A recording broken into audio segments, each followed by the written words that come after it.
2021년 3월 10일 수요일 사순절 묵상 시간입니다. 사랑의 하나님, 예수님의 고난을 묵상하고 동참하는 사순절을 보내고 있습니다. 자기 십자가를 지고 주님을 따르는 훈련의 시간이 되게 하옵소서. 이번 주 에너지 금식에도 잘 동참하게 하옵소서. 우리 구주 예수님의 이름으로 기도합니다. 아멘. 오늘의 말씀은 누가복음 4장 24절에서 30절 말씀입니다. 예수께서 또 말씀하셨다. 내가 진정으로 너희에게 말한다. 아무 예언자도 자기 고향에서는 환영을 받지 못한다. 내가 진정으로 너희에게 말한다. 엘리야 시대에 3년 6개월 동안 하늘이 닫혀서 온 땅에 기근이 심했을 때에 이스라엘에 과부들이 많이 있었지만 하나님이 엘리야를 그 많은 과부 가운데서 다른 아무에게도 보내지 않으시고 오직 시돈에 있는 사렙다 마을의 한 과부에게만 보내셨다. 또 예언자 엘리사 시대에 이스라엘에 나병 환자가 많이 있었지만 그들 가운데서 아무도 고침을 받지 못하고 오직 시리아 사람 나아만이 고침을 받았다. 회당에 모인 사람들은 이 말씀을 듣고서 모두 화가 잔뜩 났다. 그래서 그들은 들고 일어나 예수를 동네 밖으로 내쫓았다. 그들의 동네가 산 위에 있으므로 그들은 예수를 산 벼랑까지 끌고 가서 거기에서 밀쳐 떨어뜨리려고 하였다. 그러나 예수께서는 그들의 한가운데를 지나서 떠나가셨다. 아멘.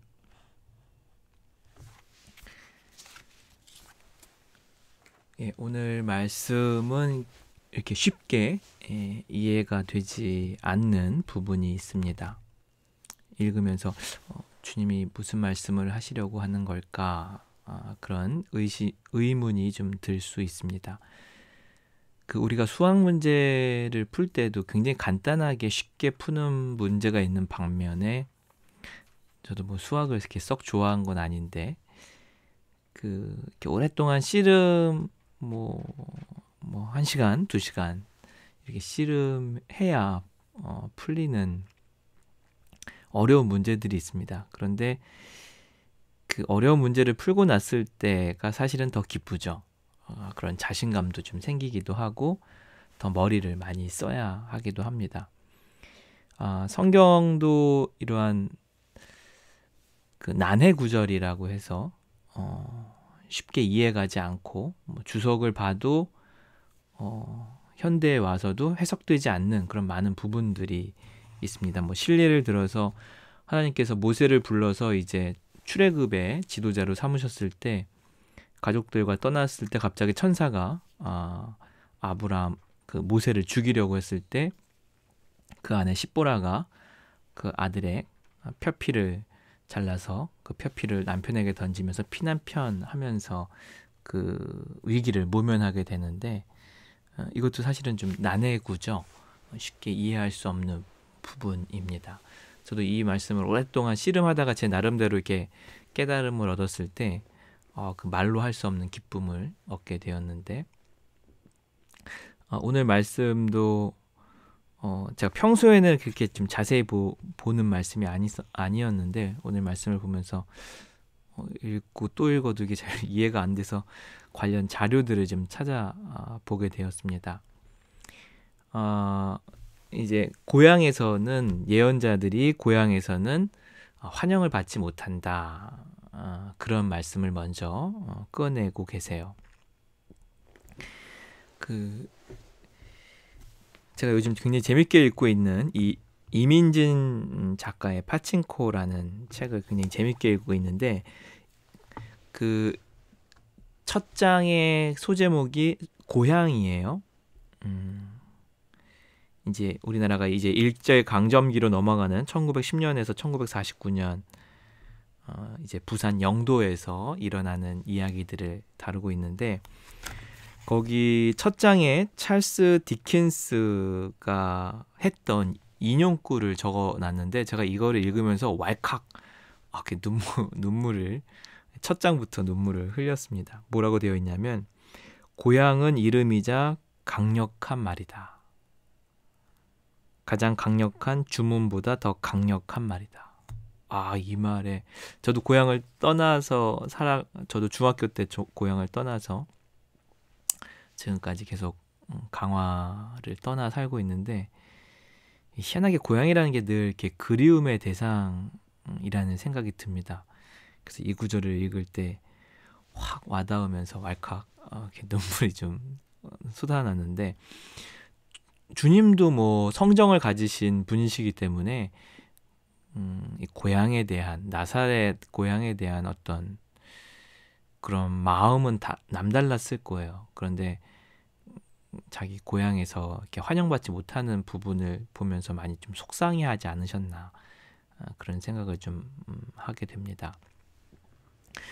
그리고 두 가지의 이야기를 덧붙이세요. 엘리야 이야기와 엘리사 이야기입니다. 이스라엘 역사에서 굉장히 중요한, 또 가장 능력 있는 예언자들 가운데 엘리야가 스승이었고 엘리사가 또 제자였습니다. 그 극심한 가뭄이 이제 아합이라는 굉장히 악한 왕 시대 때 또 이 엘리야라는 탁월한 선지자가 있었는데, 가뭄이 들므로 인해서 모두가 다 고통받고 있을 때 하나님께서 엘리야를 사렙다 한 마을의 과부에게 보내서 그 과부의 어려움을, 형편을 이렇게 엘리야를 통해서 해결해 주는 장면이 나옵니다. 이 사렙다는 시돈의 한 마을로 이방 마을이죠. 그리고 엘리사 시대에 그 시리아 사람 나아만 장군이 이렇게 능력 있는 엘리사한테 가면 나병이 나을 수 있다는 이야기를 듣고 이제 왔다가 뭐 이렇게 좀 화를 내기도 하지만 그래도 지혜로운 신하의 말을 들으면서 강에, 요단강이었나요? 요단강에 몸을 7번 씻고 나병이 깨끗하게 난 사건을 주님이 두 가지 사례를 듭니다. 이게 관련된 그 자료들을, 주석들을 좀 찾아보니까 엘리야나 엘리사나 둘 다 이스라엘로부터 상당히 배척받은 선지자였는데, 이 배척받았던 자기 나라에서 자기 민족들로부터 배척받았던 이 선지자들이 결국 기적을 행한 곳은 이스라엘이 아니라 이방인들이었다.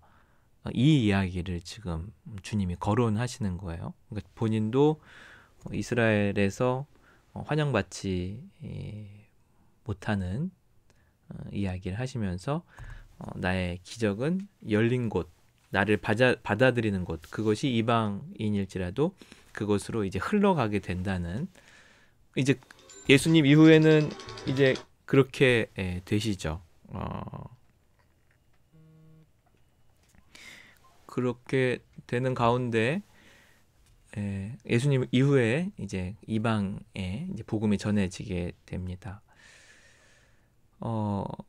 근데 예수님의 이 말에 사람들이 굉장히 발끈하면서 예수님을 벼랑에 밀어 떨어뜨리려고 하는 장면이 나와요. 저는 이 장면 몇 번 읽었을 터인데 아주 생소하게 느껴져요. 이렇게 사람들이 예수님을 벼랑으로 밀어서 죽이려고 했다는 사실을 좀 새삼 깨닫게 되었습니다. 왜 이렇게 화가 났을까요? 이 이스라엘 백성들은 선민의식이 굉장히 강한 사람들이지 않습니까?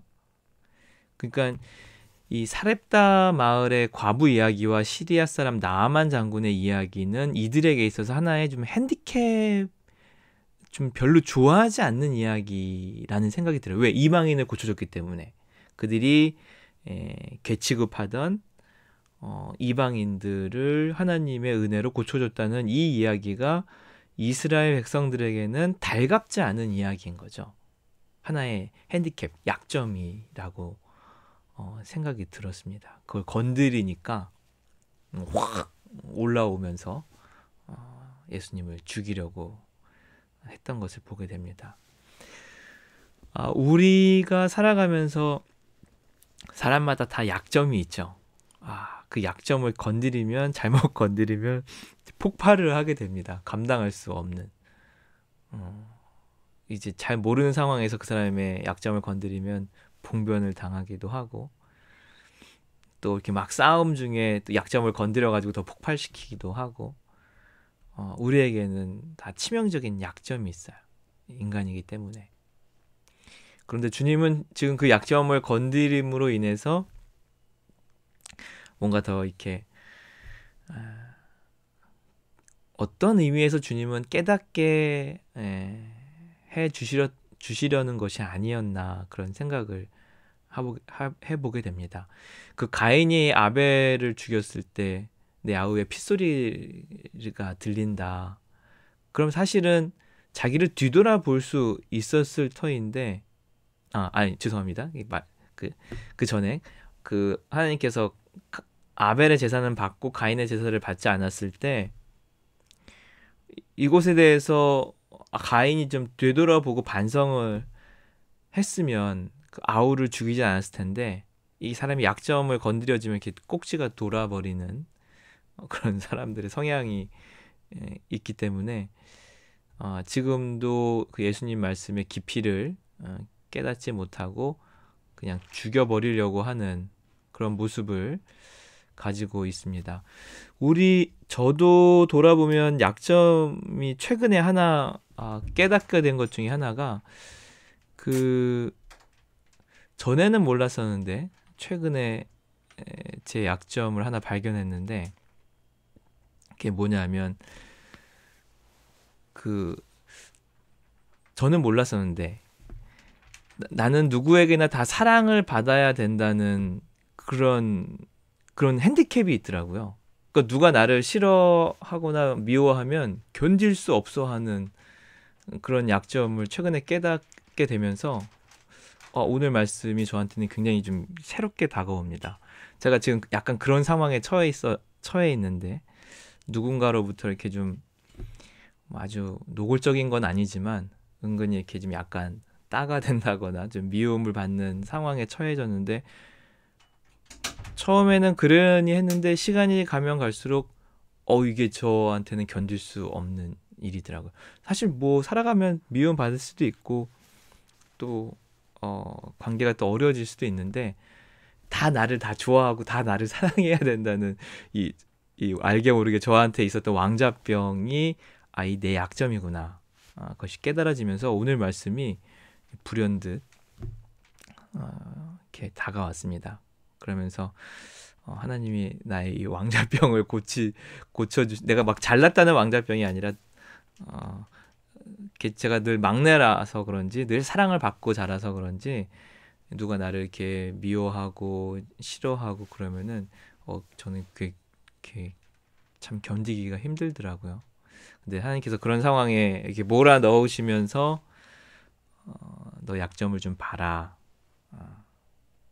그렇게 좀 말씀하시는 듯한 은혜를 오늘 받게 되었습니다. 우리 사순절 지내는 동안 하나님이 더 약점을 건드려서 우리를 계속 불편하고 어렵고 힘들게 만들 수도 있을 것 같아요. 그러나 그 가운데서 나를 좀 뒤돌아보고 내 약점이 뭔지, 이 약점에도 불구하고 이 약점을 건드려도 내가 폭발하지 않는다면 내가 약점을 잘 다스리고 있는 것이겠죠. 약점을 극복한 것이고요. 그러한 사순절에 또한 훈련의 시기가 되기를 간절히 소망합니다. 사랑의 주님, 우리에게는 다 약점이 있습니다. 오늘 이스라엘 백성들에게 이방인을 고쳐주었다는 이 복된 소식이 이스라엘 백성들에게는 약점이 되는 이야기였는지, 예수님 말씀에 화가 잔뜩 나서 예수님을 벼랑으로 떨어뜨리려고 했던 또 무서운 사건을 목도하게 됩니다. 때로 우리의 약점을 건드려서 우리의 약점을 보게 하시는 주님을 찬양합니다.